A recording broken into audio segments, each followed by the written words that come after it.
बम बम बाबा की जय। शिव महापुराण के अनुसार, शिव महापुराण ग्रंथ के अनुसार शिव जी ने ब्रह्मा और विष्णु दो रुद्र पैदा किए। शिव से ही सारे दुनिया की मानव जीव जंतु सबकी सृष्टि है। तो फिर मानव में भेद कैसा? जब भगवान शिव ब्रह्मा और विष्णु की उन्होंने उत्पत्ति की तो मानव तो वहीं से उत्पन्न हुआ, तो उसमें अनेकों तरह की भावनाएं भेद कैसा? इसीलिए भगवान शिव जो हैं अपने आप को बताया है कि मैं सब जगह हूँ। शिव निरंकार है, शिव साकार है, शिव साक्षात है, शिव सूक्ष्म है और वो सब में है। बहुत से लोग शमशान जाने से डरते हैं, लेकिन भगवान शिव ने अपना जगह सर्वप्रथम शमशान बनाया है। भगवान शिव लिंग जो है पत्थर दिखता है, जिसका कोई आकार कोई रूप नहीं, उसको निराकार बोल सकते हैं, संसार की सृष्टि बोल सकते हैं। उसने अपने आप को दुनिया की नज़र में सब में दिखाया है कि सृष्टि भी हम ही से है, फिर स्वरूप में भी हम ही हैं। कब और कहाँ किस रूप में हम मिल जाएंगे,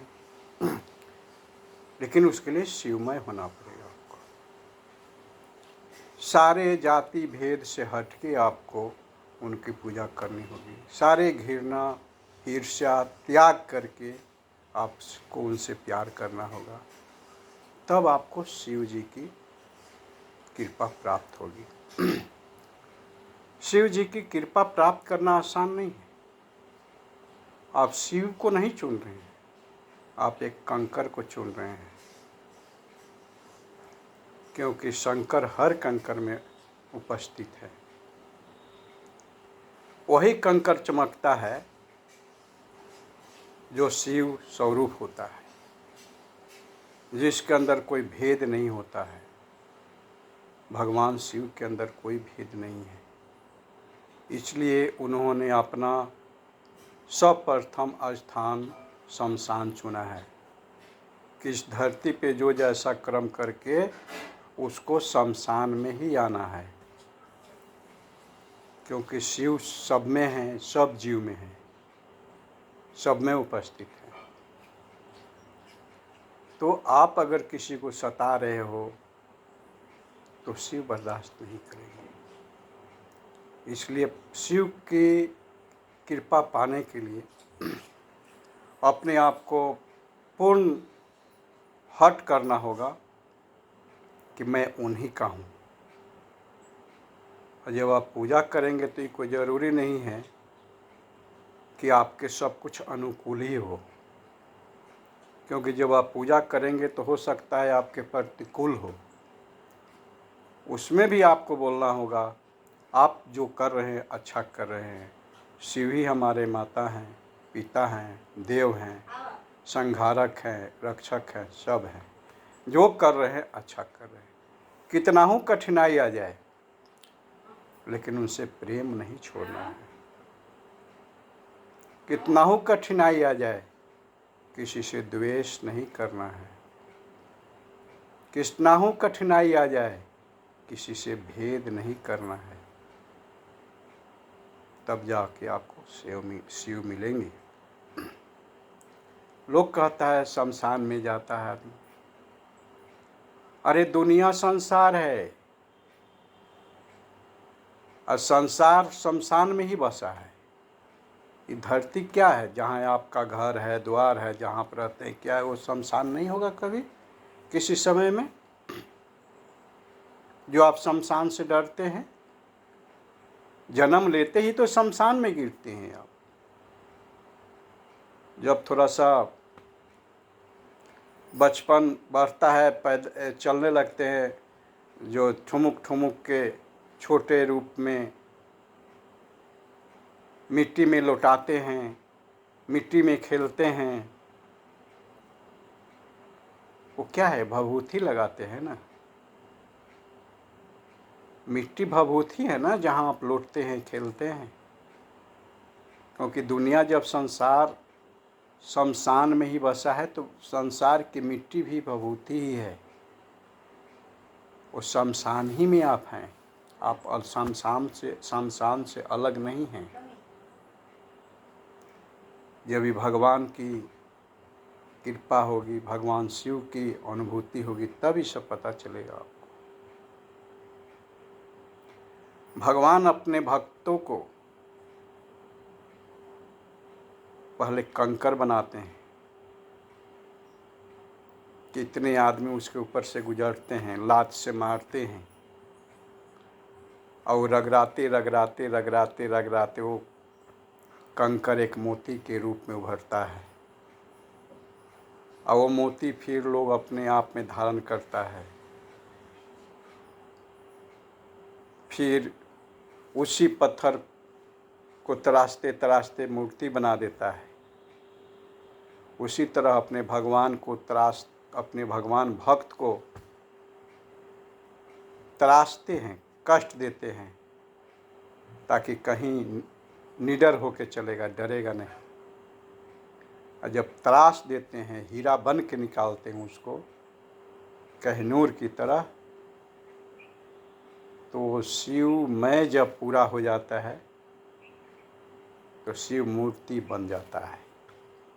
फिर इसकी पूजा होने लगती है, उसकी लोग कथा सुनने लगते हैं, व्याख्या करने लगते हैं। इसी तरह दिल्ली में हमारे दो दोस्त शमशाद भाई, इम्तियाज भाई थे। एक समय आया कि शाम का टाइम था। उस दिन खाना बनने का कोई उम्मीद नहीं था, लेकिन भगवान पर उस समय भी थोड़ा थोड़ा हमको भरोसा था। पूर्ण नहीं था, हम पूर्ण विश्वास नहीं कर पाते थे जैसे अभी कर रहे हैं, लेकिन आस्था थी मुझे भगवान में। क्योंकि मुझे नौकरियां नहीं मिल रही थी, पूरे परिवार वहीं थे। उस दिन एक फरिश्ता बन के शाम को पहुंचा मेरे घर, जो आज भी मेरे वो रिश्तेदार हैं। उनसे मैंने मजाक वजाक सब होता है, खुला विचार के हैं, हम भी उनसे खुले हुए हैं। आए, बैठे, बोले दिनेश खाना नहीं बन रहा है आपके घर में? हम सीधा बोले कि खाना रहेगा, राशन तब न बनेगा, चाय आपको मिल सकता है। लगा है घर में राशन ही नहीं है। फिर उन्होंने मुझे राशन दिलवाया। तो हम कैसे माने कि भगवान ध्यान नहीं देते हैं? क्योंकि वो एक रात मुझे भूखे सोने की नौबत आ गई थी। उस समय भी जब भूखे नहीं सोने दिए, तो आज और कल कैसे सो जाते? उसी समय शमशाद भाई और इम्तियाज भाई भी थे। वो सच्चे मुसलमान थे, उनके यहाँ हम खाते थे, पीते थे, उनके साथ रोज़ा भी खोलते थे, बाज़ार भी घूमते थे। वहाँ जितने मज़ार हैं दिल्ली में उसमें घूमते थे। इम्तियाज भाई जो शमशाद भाई के बड़े भाई थे, वो एनसीपी पार्टी का सचिव थे। किशनगंज से वो इलेक्शन भी लड़े। तारिक अनवर के नीचे थे, उनका पोस्ट नीचे था। उनका जूनियर आज बीजेपी में जो शहनवाज हुसैन हैं वो थे। बहुत ही निहायत शरीफ इंसान थे। वो मुझे समझाते थे कि दिनेश, धर्म सबका अपना है, किसी का धर्म नहीं तोड़ना चाहिए। और वो मुसलमान अच्छा नहीं होता जो कि अपना ईमान तोड़ देता है। क्योंकि वो बताते थे हमको कि भगवान शिव भी हमारे पैगंबर हैं, भगवान कृष्ण भी हमारे पैगंबर हैं, हम लोग उनको पैगंबर के रूप में मानते हैं। बहुत ही अच्छा प्रेम था, बहुत ही अच्छे इंसान थे। एक दिन क्या हुआ कि उनके साथ हम जब दिल्ली से लौट रहे थे, उनका जो ऑफिस था एनसीपी पार्टी का, वहाँ से हम दोनों लौट रहे थे, तो रोज़ा का समय चल रहा था। तो उत्तम नगर आते आते उनको टाइम हो गया रोज़ा का। बोले दिनेश अब रोज़ा खोलने का टाइम हो गया, चलो जल्दी उतरो। हम भी उतरे, वो भी उतरे, हमको भी चलो तुम भी रोज़ा खोलना। हम बोले चलिए हम भी रोज़ा खोल लेंगे। गए हम लोग बैठ गए पंगत में। रोज़ा में पंगत में लोग बैठ के खाता है, जो जो रोज़ा रहता है उसमें हम भी अपना बैठे। हमको कोई ज्ञात नहीं था। थोड़ा ही देर बैठे होंगे तो पंगत चालू हुआ। हमारे इम्तियाज भाई कहते हैं कि दिनेश जल्दी उठो। मतलब क्या हुआ भैया? ना ना उठो उठो उठो। हम उठ गए। हमको ध्यान नहीं आया कि क्यों उठा दिए हमको। अब बोले कि चलो ऊपर चलो। फिर उन्होंने पूछा उत्तम नगर मस्जिद का जो संस्थापक था कि फलहारी कहाँ पर है, तो उन्होंने बताया कि सबसे टॉप छत पर है। फिर वहाँ गए, फल का ये पंगत लगा था, लाइन में हम लोग बैठ के वहीं रोज़ा खोले, फल खाए। फिर बाद में हम रिटर्न होते समय पूछे उनसे कि क्यों ऐसा किया आपने भैया? बोला वो तुम्हारे अनुकूल भोजन नहीं था, और वो मुसलमान नहीं जो अपना ईमान तोड़ दे। मुसलमान वही है जो अपने ईमान पर अडिग रहे और कुछ दूसरे को धर्म तोड़ने में उसका विश्वास नहीं हो, क्योंकि सब में भगवान बसते हैं।